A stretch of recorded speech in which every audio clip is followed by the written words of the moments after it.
But now we are on track. And Steve says he can see the drone above him, so maybe if Seb just looks below him, you might get a quick view of Seb's vehicle. And we'll move it away from there because Steve is enjoying that sighting with some other guests, so we'll avoid them and just continue on with our mission. What fun! It's an incredible beast, this drone, and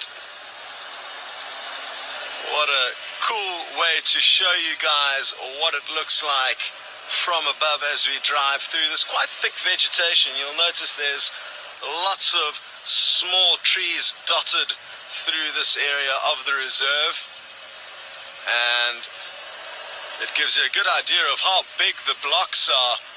Also, between all the roads, you see how big the blocks are. Kaylin, you've mentioned that now we are the new Ronald the Rover. And exactly how things are changing this afternoon. Okay, wonderful stuff.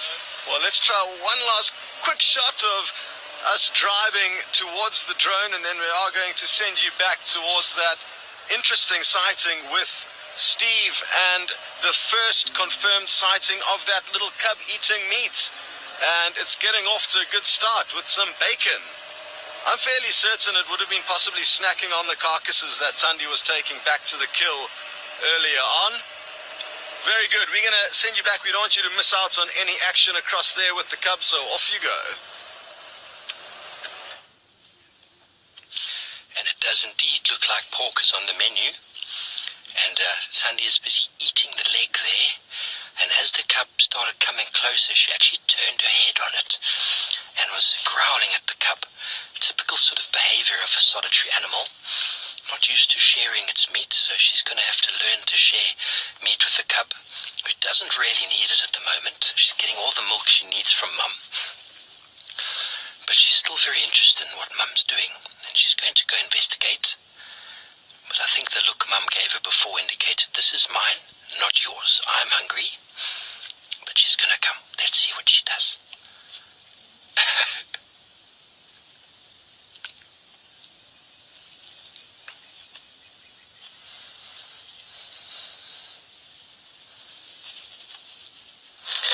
Good afternoon and welcome. My name is Steve Falconbridge, and I'm joined by VM on the camera, and we have for you a leopard, female leopard with her cub feeding on a warthog. We are in Djuma Private Game Reserve, South Africa, and this is marvelous. Please feel free to ask any questions below. This is incredible stuff. We have a female leopard with a 3-month-old cub, and she has got a baby warthog kill. The cub is just to the bottom of your screen. You can just see the ears. And Mum is busy feeding. And she wasn't showing too much interest in letting the cub come and feed. A cub of that age is essentially completely reliant on milk. So she doesn't need the warthog. But there she is, beautiful leopardess, known as Thandi around here. She's about 12 years old. And she's absolutely gorgeous.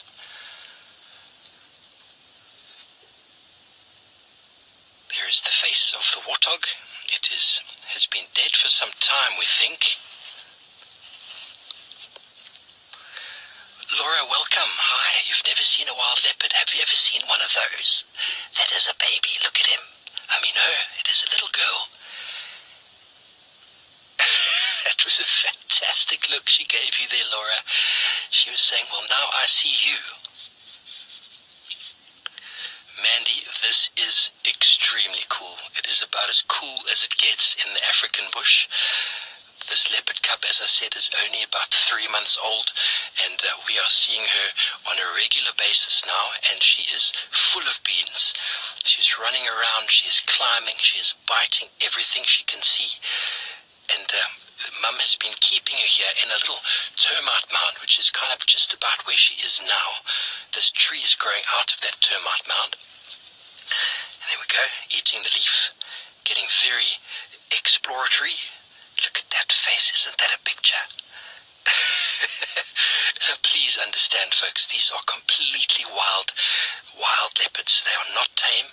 Just through 60 years